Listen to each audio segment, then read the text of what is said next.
지난주에 우리는 농부이신 하나님께서 가지치기를 하신다 하고 말씀을 들었습니다. 가지치기는 두 가지입니다. 하나는 우리 삶의 가지치기.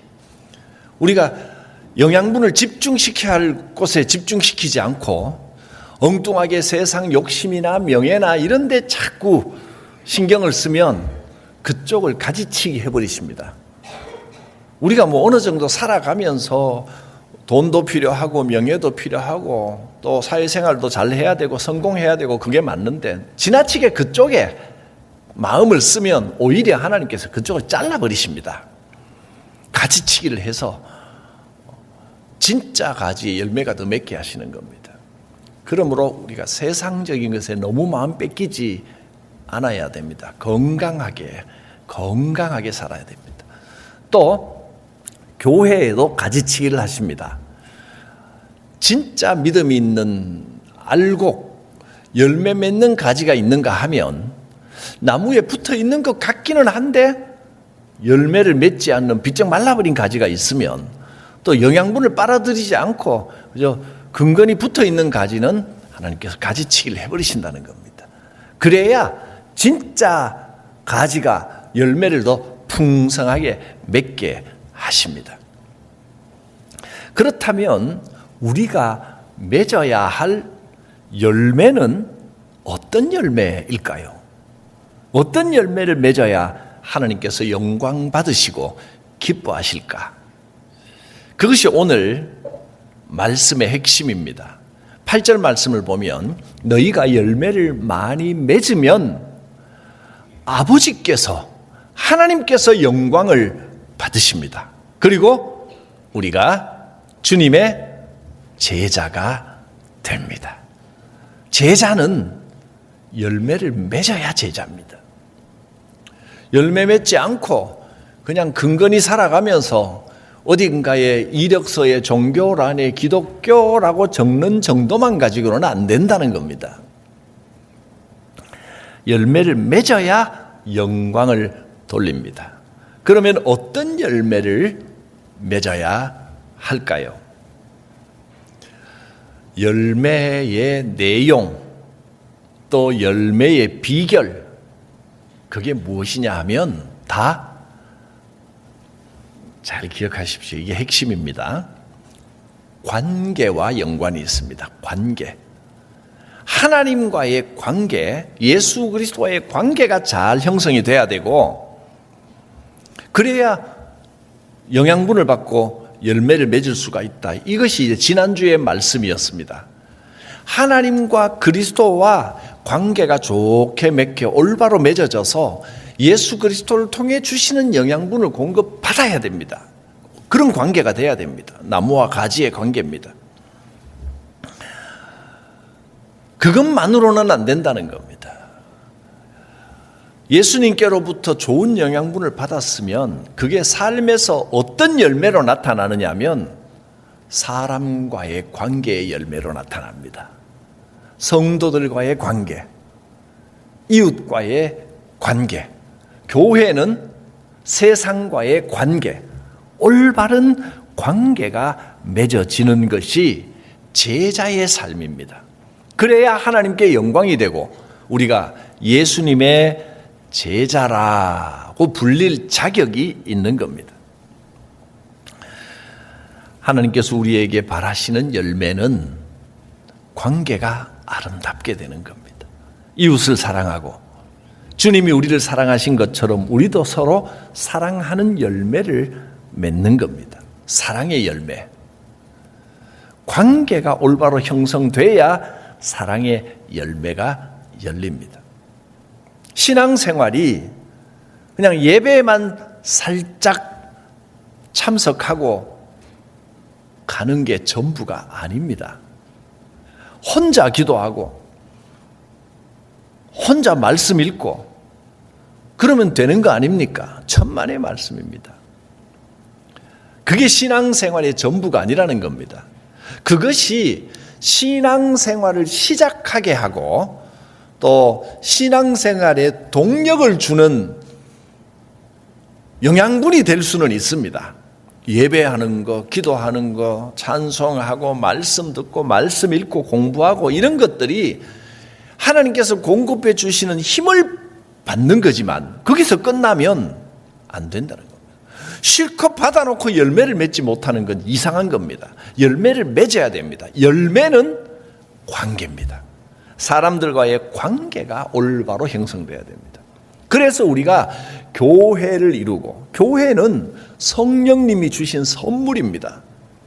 교회에서 함께 예배합니다.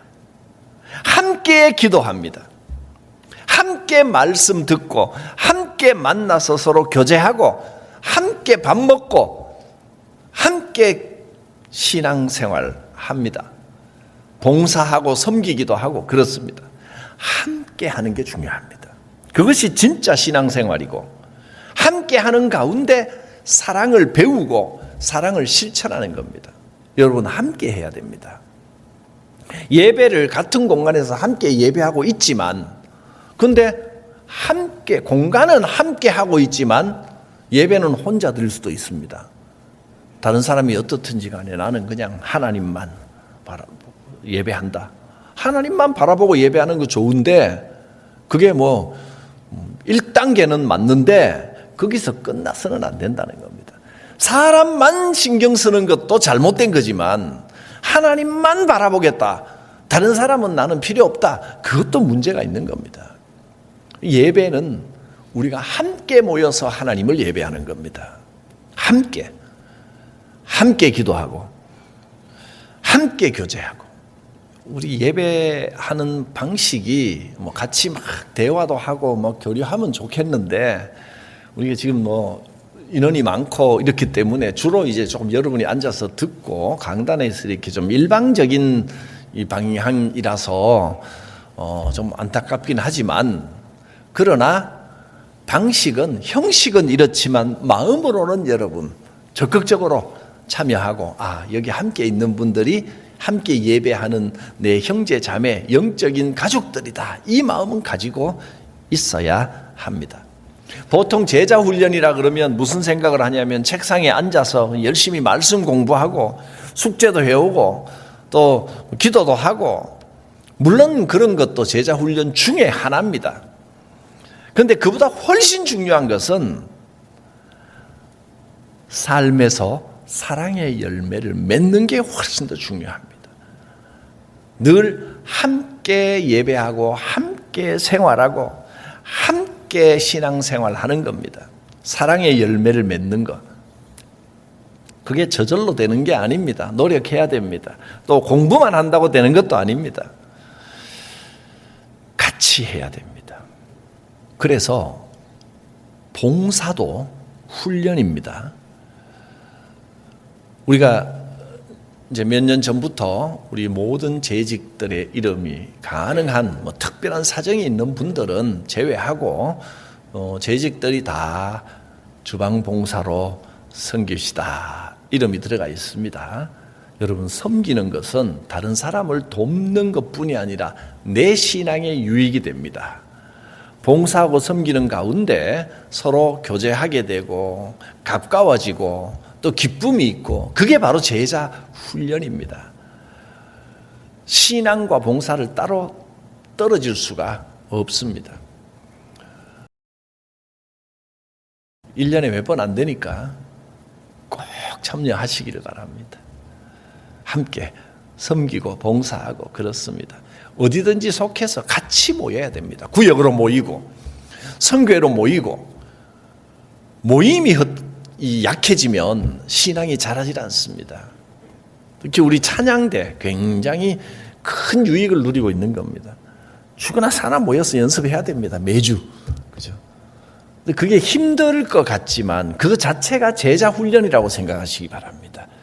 함께 모여 연습하고 함께 찬양하고 그러면서 내 신앙이 자라고 내 믿음이 자라고 내 기도 제목이 응답되고 그런 역사들이 나타나는 겁니다. 때로는 힘들죠. 힘들기도 하고 때로는 또 하다 보면 또 마음이 잘 안 맞아서 저 사람 뵈기 싫을 수도 있습니다. 같이 연습하고 요 앞뒤에 앉아갖고 가운 입고 폼 잡고 앉아있기 싫을 수도 있습니다. 솔직히 그럴 때도 대답 잘 하셔야 됩니다. 그럴 때도 없습니까? 행복합니다. 아직까지. 예. 그런 마음으로 기쁘게, 만약에 마음 불편한 일이 생기더라도 내가 뭐 돈 받고 하나 집어치워버려라, 이런 식으로 하면 안 된다는 겁니다. 어려울 때 때로 마음에 들지 않는 일이 좀 있어도 꾸준하게 섬기고 봉사하고 이것을 끝까지 같이 한다. 그것이 바로 제자 훈련이고, 그 일을 통해서 하나님께서 영광 받으시고 기도가 응답되는 역사가 있습니다. 사람인데 왜 안 그렇겠습니까? 가끔은 저 사람 싫었으나 같이 예배 드리기도 싫다, 그럴 수 있죠. 사람이니까. 그렇지 않으면 좋겠지만 얼마든지 그럴 수 있습니다. 그러나 그럴 때도 우리가 한 가족이란 거 생각하시고, 가족이 마음에 들 수도 있고 마음에 안 들 수도 있지, 자식이 애 먹인다고 그 다음 주에 바로 호적 파내버릴 일은 없지 않습니까? 우리는 한 가족입니다. 좋아도 가족, 싫어도 가족. 이 마음으로 우리가 함께 예배하고 함께 섬기고, 좋을 때나 좀 미울 때나 마음에 들지 않을 때에도 함께 한다. 그럴 때 열매가 되는 겁니다. 그게 제자의 훈련입니다. 마음에 들지 않아도 같이 하는 게 제자 훈련입니다. 그럴 때 하나님께서 영광 받으시고 기도가 응답됩니다. 싫은 건 싫고 내 좋아하는 것만 따라다니고 내가 하고 싶은 일만 하고 그러면서 기도 응답되기를 바랄 수 있겠습니까? 때로는 조금 마음에 안 드는 일이 있어도, 때로는 좀 마음에 안 드는 사람이 보여도, 그래도 여러분 마음에 안 든다고 교회에서 예배드리고 나가면서 그리고 얼굴 팩 돌려버리고 그래서 되겠습니까? 또 어떤 분은 그럽니다. 나는 마음에 없는 짓은 못한다. 나는 앞뒤가 똑같다. 그러면서 싫은 티는 싫으면 싫은 대로 싫은 티 팍팍 내버리고, 그게 마치 좋은 것처럼 생각하는 분도 간혹 있는데, 여러분 그거는 속에 있는 이야기를 솔직하게 그대로 있는 대로 다 보여버리는 건 어린아이입니다. 애들은 기분 드는 대로 행동합니다. 그럼 애들이니까 이해할 수 있습니다. 뭐 어릴 때 그렇지. 그런데 나이가 좀 들고도 어릴 때하고 똑같이 마음에 드는 것만 하고 싫으면 팩 해버리고 막 짜증 부리고 떼쓰고 막 몰라 고집 피우고 이러면 정신과 치료를 좀 받아야 됩니다. 신앙적으로도 마찬가지입니다. 좀 싫어도, 마음에 좀 안 들었어도, 혹시 어제 다퉜어도 그래도 인사하고 악수하고, 예배드리고 나가면서는, 은혜 받고 나가면서는 악수하고, 싫어도 또 얼굴 좀 보고, 그러면서 또 마음이 풀리고 다시 좋아지기도 하고 그런 겁니다. 그게 공동생활, 그게 함께하는 생활입니다. 좀 마음에 안 들어도 함께 모여 그래도 예배하고 기도하면서 주님 이 마음 풀어주십시오. 극복해야 됩니다. 만나서 이야기도 하고 함께 기도도 하고 하다 보면 이해도 갑니다. 아, 내가 몰랐던 부분이 있구나. 저분이 이래서 그렇구나. 사람은요, 대화해보면 이해 못할 게 사실 별로 없습니다. 한쪽 말만 들으면 언제나 그렇습니다. 이 사람 이야기 들으면 이게 다 옳고, 저 사람 이야기 들으면 저게 다 그 사람 이야기 다 맞고 그렇습니다. 근데 대화를 나눠보면 그런 이유가 있었구나, 그래서 그랬구나, 이해될 때가 많습니다. 교회라는 곳이 사람이 어떤 세상이 정해놓은 직제나 계급이나 이런 거 없이 모두가 동등한 존재로 모이다 보니까, 그런 데서는 또 이 땅에 그런 모임에서는 좀 문제가 생길 수밖에 없습니다. 말을 잘 가려서 하면 좋겠지만 가끔은 저 사람 왜 말을 저렇게 하지? 그래서 한번 저 사람 안 되겠네, 상대 못 하겠네 하고 팩 돌아버리고 다시는 안 본다 이래버리면 그건 세상보다 더 못한 겁니다. 저 사람 왜 저런 말을 하지? 왜 저렇게 말을 하지? 싶을 때가 있을 겁니다. 사람은 누구나 실수를 하니까. 그런데 그럴 때 어떻게 하라고 했습니까? 지난 주간에 특별 새벽 기도회 에베소서를 통하여 우리에게 가르쳐 주신 두 가지. 그럴 때는 마음에 안 드는 말을 하고 이상한 말을 할 때는 오래 참음과 또 용납으로.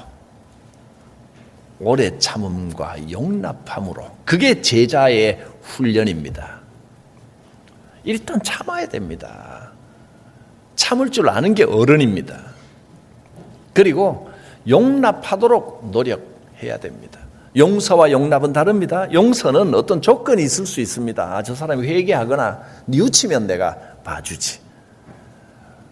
저 사람이 뭔가 좀 변화가 나타나기를 바라면서 이렇게 변해야지. 그러면 내가 조금 봐주지, 받아들여 주지. 그게 용서지만 용납은 바뀌지 않아도 있는 그대로를 인정하는 게 용납입니다. 사람이 그렇지 뭐. 그럴 수도 있지. 저분은 이런 부분에 좀 약하구나. 내가 그냥 이해하고 그렇게 살아가는 게 용납하는 겁니다. 오래 참음과 용납이 제자 훈련입니다. 쉽지는 않겠지요. 그게 신앙생활입니다. 그거 하지 않겠다 그러면 열매가 없는 겁니다. 하나님께 영광이 되지를 못하는 겁니다. 우리는 오래 참음과 용납함으로 사랑을 연습해야 됩니다.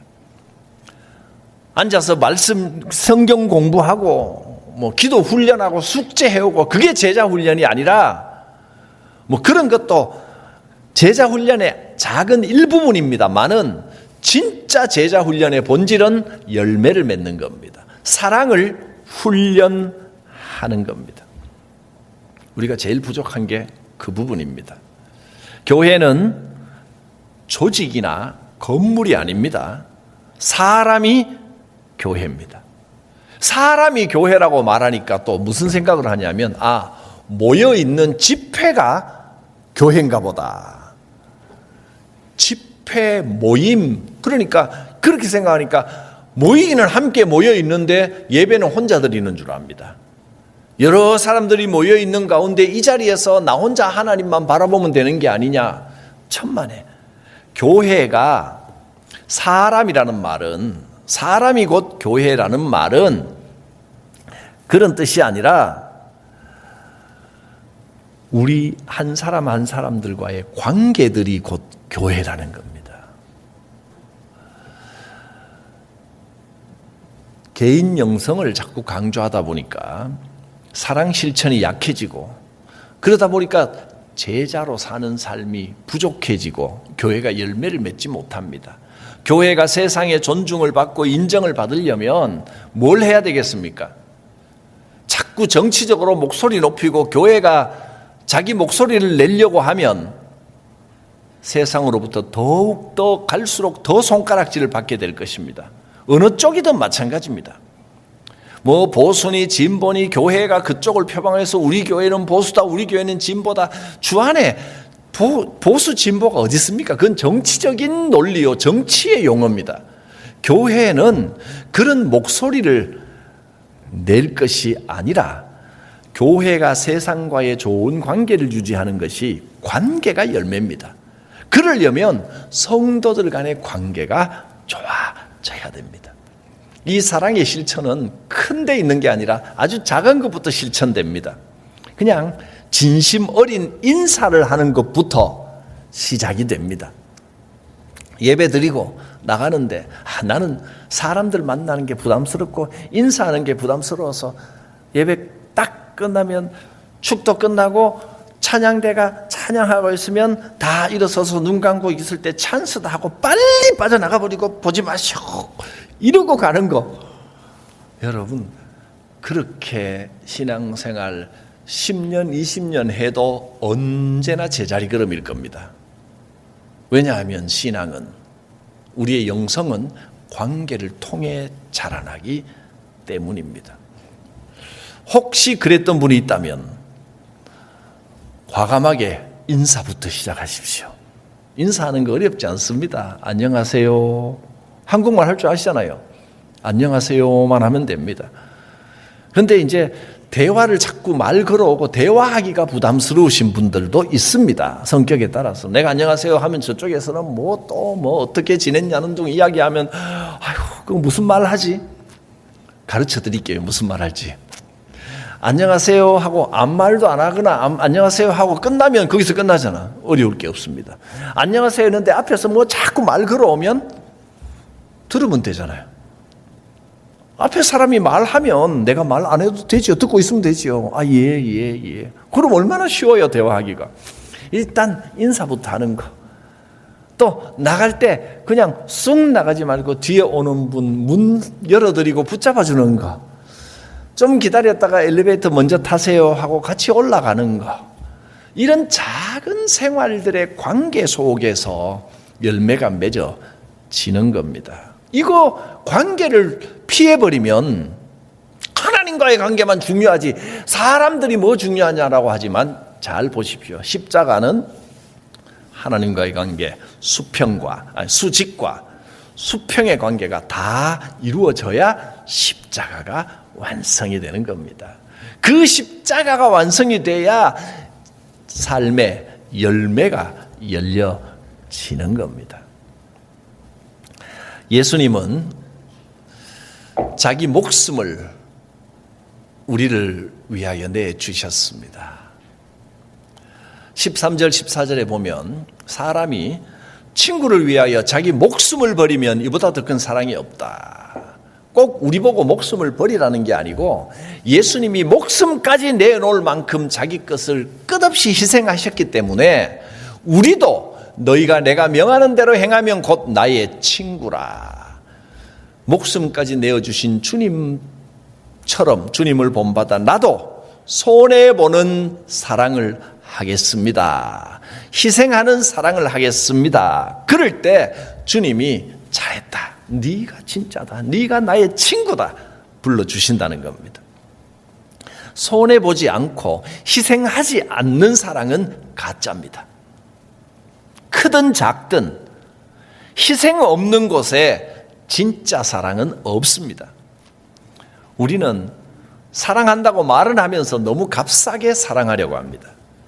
모든 것을 내가 다 움켜쥐고 내 생각대로 내 뜻대로 내 고집대로 하면서 손해보지 않으면서 사랑한다고 말합니다.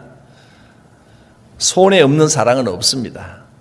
교회가 천국 같은 곳이 되기를 원하십니까? 손해볼 각오를 하십시오. 먼저 내 것을 내놓고 내 자존심 좀만 내려놓으면 내 주변이 천국이 됩니다. 내 인생이 천국의 축복을 받기를 원하십니까? 자존심을 내려놓으십시오. 손해보기를 작정하십시오. 그러면 삶이 천국으로 변해갑니다. 왜냐하면 그것이 열매가 되고 하나님께서 영광 받으시고 기뻐하시기 때문에 내 삶에 천국 같은 변화가 찾아올 수밖에 없습니다. 무엇이든지 물질적이든지 아니면 자존심이든지 손해보는 것을 억울해하지 마십시오. 내 손해가 하나님께 영광이 됩니다. 한번 따라합니다. 나의 손해가 하나님께 영광이 됩니다. 그러면 기도가 응답이 됩니다. 7절 말씀 봅니다. 너희가 내 안에 거하고 내 말이 너희 안에 거하면, 흔히 이것을 신앙생활 잘하면 이렇게 해석을 해버리는데, 여러분 여기에 신앙생활 잘함이라는 뜻이 아니라 말 그대로 성경을 있는 그대로 솔직하게 들어야 됩니다. 내 말이 너희가 내 안에 거하고 내 말이 너희 안에 거하면 이것은 좋은 관계가 형성이 된 겁니다. 주님과 좋은 관계가 형성이 된 겁니다. 그러면 무엇이든지 원하는 대로 구하라. 그리하면 이루리라. 기도가 응답된다는 겁니다. 하나님과의 관계, 예수 그리스도의 관계가 아름답게 형성되면 예수님이 보여주신 그 희생의 사랑을 우리도 살게 됩니다. 손해보겠습니다. 작정하고 주님처럼 살면 약속드립니다. 기도 제목이 놀랍게 응답되는 역사가 있을 것입니다. 성경이 선명하게 약속하는 바입니다. 내가 먼저 사랑하고 내가 먼저 희생하기로 결단하면 교회가 달라지고 가정이 달라지고 인생이 달라지고 이 세상이 달라집니다. 교회는 그렇게 세상을 변화시켜 나가야 되는 겁니다. 교회가 구호를 외치고 무슨 자기 주장을 하고 이렇게 세상을 변화시키는 게 아닙니다. 그건 세상의 방법입니다. 그렇게 교회가 세상의 방법을 쓰면 세상이 변하는 게 아니라 교회가 타락해버립니다. 교회에서 구호가 사라져야 됩니다. 교회는 관계를 통해 희생을 통해 세상을 변화시켜 나가는 겁니다. 기도합니다. 살아계신 하나님, 나부터 실천하겠습니다. 예수님처럼 손해보고 예수님처럼 양보하고 좋은 관계를 통하여 교회를 변화시키고 가정을 변화시키고 세상을 변화시키고 내 인생이 변화되고 삶의 응답의 역사를 체험케 하여 주시옵소서. 예수님의 이름으로 기도드립니다. 아멘.